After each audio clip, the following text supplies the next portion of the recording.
Breaking update. బంగారంపై కేంద్రం big shock ఇచ్చింది. బంగారం, వెండి, ప్లాటినం దిగుమతులపై సుంకాన్ని రెట్టింపు చేస్తూ షాకింగ్ నిర్ణయం తీసుకుంది కేంద్రం. ఇప్పటిదాకా వీటిపై 5% ఉండగా తాజాగా 10% సుంకాన్ని పెంచేశారు. నేటి అర్ధరాత్రి నుంచి అమల్లోకి వస్తోందని అధికారిక ప్రకటన కూడా విడుదల చేసింది కేంద్రం. పశ్చిమాసియా ఉద్రిక్తతల ప్రభావంతో దేశ విదేశీ మారక నిల్వలపై ఒత్తిడి పెరుగుతున్న నేపథ్యంలో ఈ చర్య తీసుకున్నారు. దీంతో బంగారం, వెండి ధరలు మరింత పెరిగిపోనున్నట్లు నిపుణులు హెచ్చరిస్తున్నారు.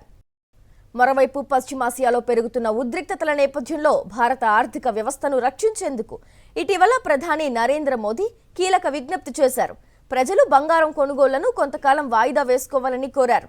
ముఖ్యంగా వివాహాలు, పండుగల కోసం ఏడాది పాటు బంగారం కొనకుండా ఉంటే విదేశీ మారక ద్రవ్యాన్ని ఆదా చేయవచ్చని ఆయన పేర్కొన్నారు. పూర్తి డీటెయిల్స్ అందించేందుకు గీతానంద్ గారు, బిజినెస్ అనలిస్ట్ మనతో జాయిన్ అవుతున్నారు. గీతానంద్ గారు, ఏదైతే పెంచిన 10%తో సుంకాలు ఇప్పుడు 15% పెరిగాయి. అయితే కొనుగోళ్లు మార్కెట్ పై ప్రభావం ఎలా ఉండే అవకాశం ఉంది? సో ఫారెక్స్ కాపాడుకోవడానికి వీలుగా మొన్న మోడీ గారు కామెంట్ చేశారు, గోల్డ్ 1 సంవత్సరం పాటు దాదాపు కొనడం వాయిదా వేయమని.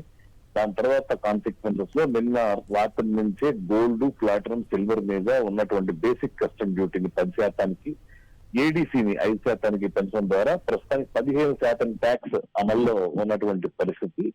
దీని ప్రభావం కొనుగోళ్లు మీద ఉంటుంది. ఖచ్చితంగా కొంతవరకు కొనుగోలు తగ్గేటువంటి అవకాశం ఉంటుంది. ఎస్పెషల్లీ జ్యువెలరీ విభాగానికి వస్తే మీకు ఓన్లీ గోల్డ్ మీదే కాదు, జ్యువెలరీ ఫిట్టింగ్స్ ఏవైతే ఉంటాయో వాటి మీద కూడా ట్యాక్స్ పెంచినటువంటి పరిస్థితి. హుక్స్ కావచ్చు, రింగ్స్ కావచ్చు, అన్నిటి మీద కూడా ట్యాక్స్ పెంచారు. అంటే గోల్డ్ ని కొనుగోలుని, గోల్డ్, ప్లాటినం, సిల్వర్ కొనుగోలుని డిస్కరేజ్ చేసే విధంగా చర్యలు తీసుకోవడం జరిగింది. ఎందుకంటే ఇందులో ఆల్మోస్ట్ మనం చైనా తర్వాత వరల్డ్ సెకండ్ బిగ్గెస్ట్ ఇంపోర్టర్ మనమే గోల్డ్ లో. మన గోల్డ్ టోటల్ ఇంపోర్ట్స్ లో 9% పైగా గోల్డే కవర్ చేస్తా ఉంది. దీనివల్ల మన ఫారిన్ రిజర్వ్స్ తగ్గుతున్నటువంటి పరిస్థితి. రూపాయి ఈ రోజు ఏషియాలోనే వర్స్ట్ పర్ఫార్మింగ్ కరెన్సీగా ఉంది. దాన్ని నిలబెట్టాలంటే ఇటువంటి చర్యలు అవసరం. 2012-13లో కూడా ఇలానే ఎప్పుడైతే రూపాయి పతనం అవుతూ వచ్చిందో రూపాయికి వచ్చే దిశగా గోల్డ్ మీద అప్పుడు కూడా ట్యాక్స్ అలానే పెంచారు. ఇప్పుడు కూడా అదే విధంగా పెంచినట్టు చెప్పుకోవచ్చు మనం.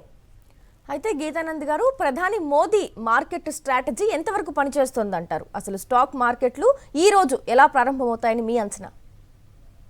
స్టాక్ మార్కెట్ల విషయానికి వస్తే గత కొద్ది రోజులుగా నెగటివ్ ట్రెండ్ కొనసాగుతుంది. రూపాయి మీద ఉన్నటువంటి ఒత్తిడి, ఎఫ్ఐఎస్ కంటిన్యూస్ గా అమ్ముతున్నటువంటి పరిస్థితి, అలాగే క్రూడ్ ఆయిల్ ధరలు, ఇవన్నీ కూడా మార్కెట్ మీద ప్రభావాన్ని చూపిస్తుంటే సో కేవలం బంగారం ధరల వల్ల పెద్ద ఉపయోగం ఉండకపోవచ్చు. కాకపోతే ఇన్ఫ్లేషన్ కూడా నిన్న డేటా వచ్చింది. బంగారు వీటన్నిటి వల్ల కూడా ఇన్ఫ్లేషన్ పెరిగినటువంటి పరిస్థితి చూసాం. మనం సడన్ జంప్ చూసాం. దీని ఇంపాక్ట్ కొంత నెగిటివ్ గానే మార్కెట్ మీద ఉండేటువంటి అవకాశం ఉంది. అయితే ఈ న్యూ ట్యాక్స్ హైక్ ఏదైతే ఉందో జ్యువెలరీ షాప్ ఓనర్స్ పై కానీ ఆ వ్యాపారులపై ఎలా ప్రభావం చూపుతుందంటారు? డెఫినెట్ గా దీని ప్రభావం నెగిటివ్ గానే ఉండేటువంటి అవకాశం ఉంటుంది. కొంతవరకు అమ్మకాలు తగ్గేటువంటి అవకాశం ఉంది. మన ఇండియన్స్ ఏంటంటే ఇంకా అవసరము అంటే గోల్డ్ ఎంత పెరిగినా కూడా కొనుక్కుంటూ ఉంటారు ఫంక్షన్స్ అవన్నీ వచ్చినప్పుడు, పండుగల సీజన్ వచ్చినప్పుడు. కాకపోతే ఎంతో కొంత డిస్కరేజ్ అయితే చేసినట్టే. అయితే విదేశీ మారక ద్రవ్య నిల్వల ఒత్తిడితోనే కేంద్రం ఈ నిర్ణయం తీసుకుందని అనుకోవచ్చు అంటారా? ఖచ్చితంగా విదేశీ మారక నిల్వలు తగ్గుతూ వస్తున్నాయి. దీనివల్ల కరెంట్ అకౌంట్ డెఫిసిట్ కూడా మనం కంట్రోల్లోకి లేకుండా పోతూ ఉంది.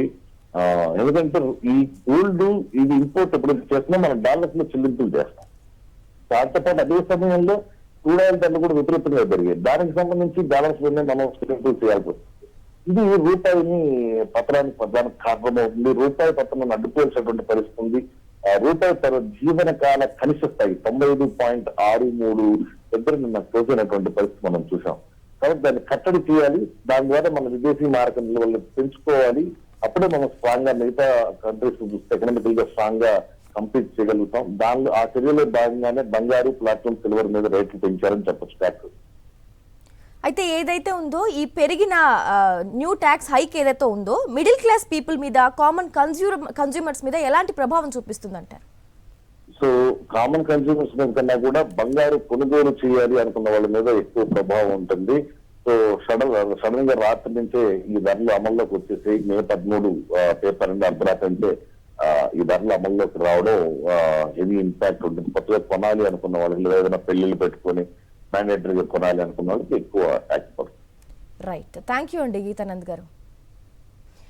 ఆదివారం పరేడ్ గ్రౌండ్స్ లో జరిగిన బహిరంగ సభలో గోల్డ్ పై ప్రధాని మోదీ మాట్లాడింది ఒకసారి చూద్దాం. साथियों, हमें विदेशी मुद्रा बचाने के जो भी रास्ते हम लोग अपना सकते हैं, हमें बचाना होगा. साथियों, गोल्ड यानी सोने की खरीद एक और पहलू है जिसमें विदेशी मुद्रा बहुत अधिक खर्च होती है. एक जमाना था जब संकट आता था, कोई युद्ध होता था, तो लोग देश हित में सोना दान दे देते थे. आज दान की जरूरत नहीं है, लेकिन देश हित में हमको ये तय करना पड़ेगा कि साल भर तक घर में कोई भी फंक्शन हो, कोई भी कार्यक्रम हो, हम सोने के गहने नहीं खरीदेंगे, सोना नहीं खरीदेंगे. विदेशी मुद्रा बचाने के लिए हमारी देशभक्ति हमें चुनौती दे रही है और हमें इस चुनौती को स्वीकार करते हुए विदेशी मुद्रा को बचाना होगा.